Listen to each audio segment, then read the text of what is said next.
ರಾಜ್ಯದಲ್ಲಿ ಡೆಂಗ್ಯೂ ಪ್ರಕರಣಗಳು ಹೆಚ್ಚಾಗುತ್ತಿರುವ ಹಿನ್ನೆಲೆಯಲ್ಲಿ ಡೆಂಗ್ಯೂ ಪ್ರಕರಣಗಳು ತಡೆಯಲು ಆರೋಗ್ಯ ಇಲಾಖೆ ಡೆಂಗ್ಯೂ ಬಗ್ಗೆ ಜಾಗೃತಿ ಮೂಡಿಸುವ ಕೆಲಸ ಮಾಡಲಾಗುತ್ತಿದೆ. ನಾಟಕದ ಮೂಲಕ ಹಾಗೂ ವಿವಿಧ ಜಾಗೃತಿ ಮೂಡಿಸುವ ಕಾರ್ಯಕ್ರಮ ನಡೆಸಿ ಜಾಗೃತಿ ಮೂಡಿಸಲಾಗುತ್ತಿದ್ದು, ಅದೇ ರೀತಿಯಾಗಿ ವಿಶ್ವ ಜನಸಂಖ್ಯೆ ನಿಯಂತ್ರಣ ದಿನ ಆಚರಣೆ ಮಾಡಲಾಯಿತು. ಯಾದಗಿರಿ ನಗರದ ಸರ್ಕಾರಿ ಮಹಿಳಾ ಪದವಿ ಕಾಲೇಜಿನಲ್ಲಿ ಜಿಲ್ಲಾ ಆರೋಗ್ಯ ಮತ್ತು ಕುಟುಂಬ ಕಲ್ಯಾಣ ಇಲಾಖೆ ವತಿಯಿಂದ ಆಯೋಜಿಸಲಾದ ಡೆಂಗ್ಯೂ ವಿರೋಧಿ ಮಾಸಾಚರಣೆ ಮತ್ತು ವಿಶ್ವ ಜನಸಂಖ್ಯಾ ದಿನ ಕಾರ್ಯಕ್ರಮವನ್ನು ಜಿಲ್ಲಾ ಆರೋಗ್ಯ ಮತ್ತು ಕುಟುಂಬ ಕಲ್ಯಾಣ ಅಧಿಕಾರಿ ಡಾಕ್ಟರ್ ಪ್ರಭುಲಿಂಗ ಮಾನ್ಕರ್ ಅವರು ಸಸಿಗೆ ನೀರು ಎರೆಯುವುದರ ಮೂಲಕ ಉದ್ಘಾಟಿಸಿದರು. ಇನ್ನು ಇದೇ ವೇಳೆಯಲ್ಲಿ ಮಾತನಾಡಿದ ಅವರು, ಜನಸಂಖ್ಯೆ ಹೆಚ್ಚಳದಿಂದ ಪರಿಣಾಮ ಆಗಲಿದ್ದು ಪ್ರತಿಯೊಬ್ಬರೂ ಜನಸಂಖ್ಯೆ ನಿಯಂತ್ರಣಕ್ಕೆ ಕೈ ಜೋಡಿಸಬೇಕು ಎಂದರು. ಇನ್ನು ಇದೇ ಸಂದರ್ಭದಲ್ಲಿ ಡಾಕ್ಟರ್ ಜ್ಯೋತಿ ಕಟ್ಟಿಮನಿ ಮಾತನಾಡಿದರು. ಒಂದು ಸ್ವಲ್ಪ ಕಡಿಮೆ ಇದ್ದೀವಿ ಹೋದ ವರ್ಷ ಈ ಅಚ್ಚಿ ವರ್ಷ. ಸೊ ನಾವು ಕ್ರಾಸ್ ಆದರೂ ಕೂಡ ನಾವು ಯಾವುದೇ ರೀತಿ ಆತಂಕ ಪಡಬೇಕಾಗಿಲ್ಲ. ಒಂದು ಖುಷಿ ವಿಚಾರ ಏನಿದೆಪ್ಪ ಅಂತಂತಂದ್ರೆ, ನಮ್ಮ ದೇಶ ಯುವಕರದಿಂದ ತುಂಬಿ ತುಳ್ಕೊಳ್ತಕ್ಕಂಥ ಸಮೃದ್ಧವಾದಂಥ ದೇಶ. ಸೊ ಯಾವುದೇ ಒಂದು ದೇಶಕ್ಕೆ man power is most important resource ಅಂತ ನಾವು ಹೇಳ್ತೀವಿ. ಬೇರೆ ಏನಿರ್ಬೋದು, ಚಿನ್ನ ಇರ್ಬೋದು, ಬೆಳ್ಳಿ ಇರ್ಬೋದು, ಸಾಕಷ್ಟು ಬೇರೆ ಇರ್ಬೋದು, ಮ್ಯಾನ್ ಪವರ್ ಇರಲಿಲ್ಲ ಅಂದ್ರೆ ಅಂಥ ದೇಶಗಳಿಗೆ ಮುಂದೆ ಬರಲ್ಲ. ಆದರೂ ನಮ್ಮಲ್ಲಿ ಯುವಕರ ಒಂದು ಏನದಲ್ಲ ಜನಸಂಖ್ಯೆ ಜಾಸ್ತಿ ಇದೆ. 65% of the Indian populations are youngsters. ಆದರೆ ಇದನ್ನು ಸಂತೋಷ ಪಡೋದ್ರ ಜೊತೆಯಲ್ಲೇ ಕೂಡ ನಾವು ಏನು ಗಮನ ಹರಿಸ್ಬೇಕಂತಂದ್ರೆ, ಇಡೀ ವಿಶ್ವದಲ್ಲೇ ನಾವು ಜಾಸ್ತಿ ಜನಸಂಖ್ಯೆ ಹೊಂದಿರತಕ್ಕಂಥ ದೇಶ ಆಗಿರೋದ್ರಿಂದ ಇದನ್ನ ಹತೋಟಿಗೆ ತರಬೇಕಾದಂಥದ್ದು ಕೂಡ ನಿಮ್ಮೆಲ್ಲರ ಆದ್ಯ ಕರ್ತವ್ಯ. ಹತೋಟಿಗೆ ತರಬೇಕಲ್ಲ. ಈಗ ಹಾಗೆ ಬಿಟ್ಬಿಟ್ರೆ ಅಂತಂತಂದ್ರೆ ಇರ್ತಕ್ಕಂಥ ಇಷ್ಟೇ ಲ್ಯಾಂಡ್, ಕನ್ಯಾಕುಮಾರಿ ಟು ಕಾಶ್ಮೀರ ತನ ಅಷ್ಟೇ ಇದೆ ನಮ್ಮ ದೇಶ. ನಮ್ಮ ದೇಶ ಇರೋದೇ ಕನ್ಯಾಕುಮಾರಿ ಟು ಕಾಶ್ಮೀರ ತನ ಅಷ್ಟೇ ಇದೆ.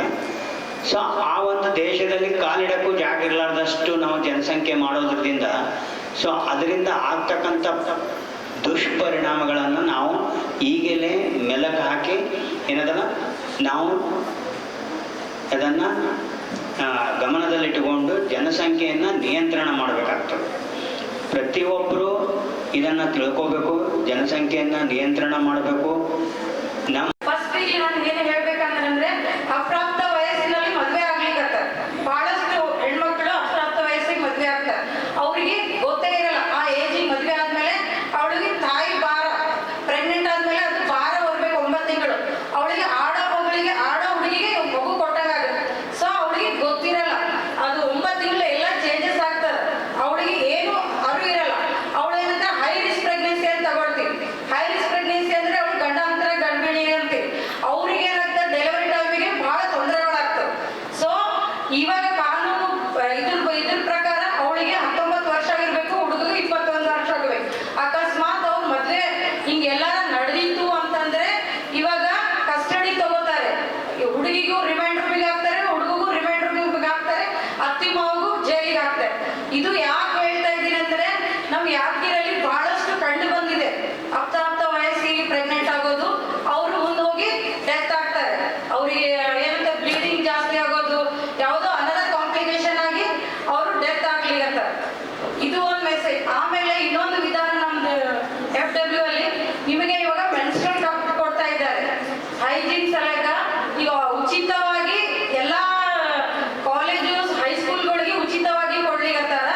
ಇದ್ರ ಸದಾ ಪಡ್ಕೋಬೇಕು ನೀವೆಲ್ಲ. ಇಟ್ಸ್ ಲೈಕ್ ನಿಮ್ಗೆ ಪೀರಿಯಡ್ಸ್ ಆಗಿದೆ ಗೊತ್ತಿರಲ್ಲ. ಪೀರಿಯಡ್ಸ್ ಆಗಿದೆ, ಇದು ಯಾಕೆ ನೀವು ಮುಜುಗರ ಇಲ್ಲದೆ ನಾ ಹೇಳಿಕತ್ತೀನಿ ಅಂದ್ರೆ, ನೀವು ಮುಜುಗರ ಪಡ್ಕೋಬಾರ್ದು. ಇದು ನಾವೇನು ಡೈಪರ್ ಯೂಸ್ ಮಾಡ್ತೀವಲ್ಲ, ಅದನ್ನ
ಗುಲ್ಬರ್ಗ ಜಿಲ್ಲೆಯಲ್ಲಿಯೇ ಮಹಿಳೆಯರ ಮತ್ತು ಮಕ್ಕಳ ವಸ್ತ್ರಗಳ ಏಕೈಕ ಅತಿ ದೊಡ್ಡ showroom Vijayalakshmi silks, city centre mall, super market road, Gulbarga.